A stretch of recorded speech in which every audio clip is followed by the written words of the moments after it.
আমাদের প্রথম দফা অবিলম্বে আসিফ সহ বাকি 8 জনের সকল ধরনের শাস্তি প্রত্যাহার করতে হবে। এবং দ্বিতীয়ত 18 জুলাই ছাত্রলীগ এবং পুলিশের যৌথভাবে ছাত্রদের উপর যে হামলা করলো, সেই হামলায় ভিসি, প্রক্টর, রেজিস্ট্রার তাদের ভূমিকা কি ছিল তদন্ত সাপেক্ষে সবার বিচারের ব্যবস্থা করতে হবে।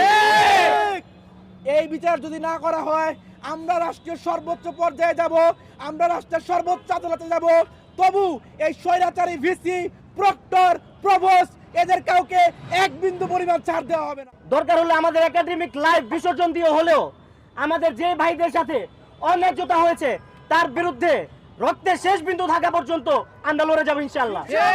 শিক্ষার্থীদের উপর হয়রানি করার জন্য বিউপি অথরিটি থেকে নয়, বরং ক্যান্টনমেন্ট অথরিটির একজন অবসরপ্রাপ্ত সার্জেন্ট গত 20 সেপ্টেম্বর 2024 তারিখে পল্লবী থানায় একটি জিডি দায়ের করে এবং যেই জিডির বিষয়বস্তু ছিল খুবই ঠুনকো।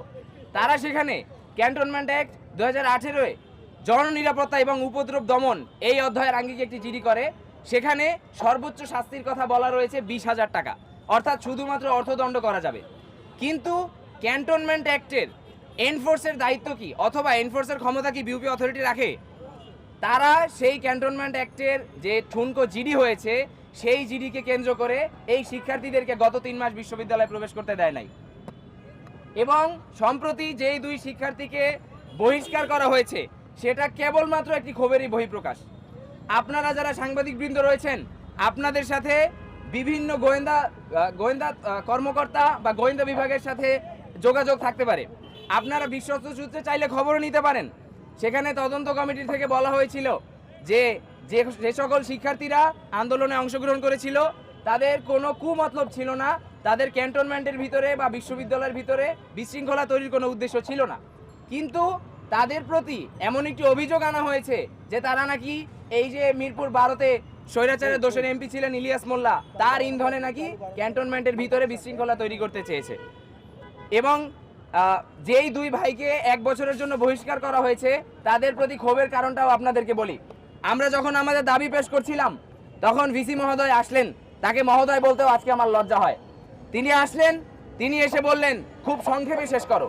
তখন আমাদের আসিফ ভাই বললেন যে স্যার বলেছেন খুব সংক্ষেপে শেষ করতে, আমাদের তো দফা 9টা, সময় না দিলে 9 দফা থেকে 1 দফা হয়ে যেতে পারে।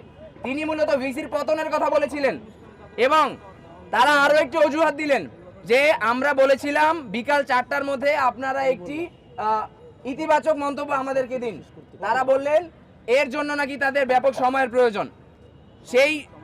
তখন নাজমুল হক রকি ভাই বললেন যে স্যার আমরা আইনের শিক্ষার্থী, আমাদেরকে হাইকোর্ট দেখায়েন না। এই দুটি কথার পরিপ্রেক্ষিতে তাদের ভিতরে ক্ষোভ জন্ম নেয়, যেই ক্ষোভের বহিঃপ্রকাশ তারা এর আগেও দেখিয়েছিল। তাদেরকে সরাসরি করে বলতে চাই, তারা স্বৈরাচারী হাসিনার আমলে যেমন আমাদেরকে অসহযোগিতা করেছে, বিজয়ের পরেও এই শিক্ষার্থীদেরকে তারা হয়রানি করা শুরু করেছে। 18 জুলাই যখন আমরা মিরপুর ডিওইচএসে আন্দোলনের ডাক দেই, তখন আমাদের এই মিরপুর 12-তে আমাদের আন্দোলন শুরু হয়। তখন এখানে ছাত্রলীগ এবং পুলিশের সহযোগিতায় আমাদের উপরে হামলা করা হয়। আমরা আমাদের বিশ্ববিদ্যালয়ে প্রবেশ করতে চেয়েছিলাম, কিন্তু সেনাবাহিনীর সৈনিকেরা আমাদেরকে ঘাড় ধাক্কা ধরে বের করে দেয়। আমরা তার বিচার চেয়েছিলাম। আমরা ডিওইচএসে আটকা পড়েছিলাম, আমাদের অনেক ভাই বোন আহত হয়েছে, সেদিন আমরা মারাও যেতে পারতাম। সেদিন এই স্বৈরাচারের দোসর ভিসি তিনি আমাদের কোনো খোঁজ নেন নাই।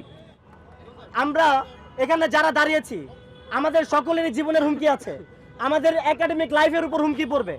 কিন্তু আজকে আমরা সকল কিছু ভেবে দরকার হলে আমাদের একাডেমিক লাইফ বিসর্জন দিয়ে হলেও আমাদের যে ভাইদের সাথে অন্যায্যতা হয়েছে তার বিরুদ্ধে রক্তের শেষ বিন্দু থাকা পর্যন্ত আমরা লড়ে যাবো ইনশাআল্লাহ।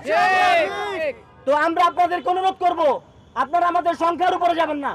আপনারা দেখেন আমাদের দাবি কি, আমাদের দাবির পেছনে যৌক্তিকতা আছে কিনা, এবং কেন আমাদের সাথে আরো ছেলেরা দাঁড়াতে পারছে না, কোন চাপে, কোন প্রশাসনের চাপে, কোন জুজুর ভয়ে তারা এখনো 5 আগস্টের পরে কোন ভয়ের উপর তারা আছে।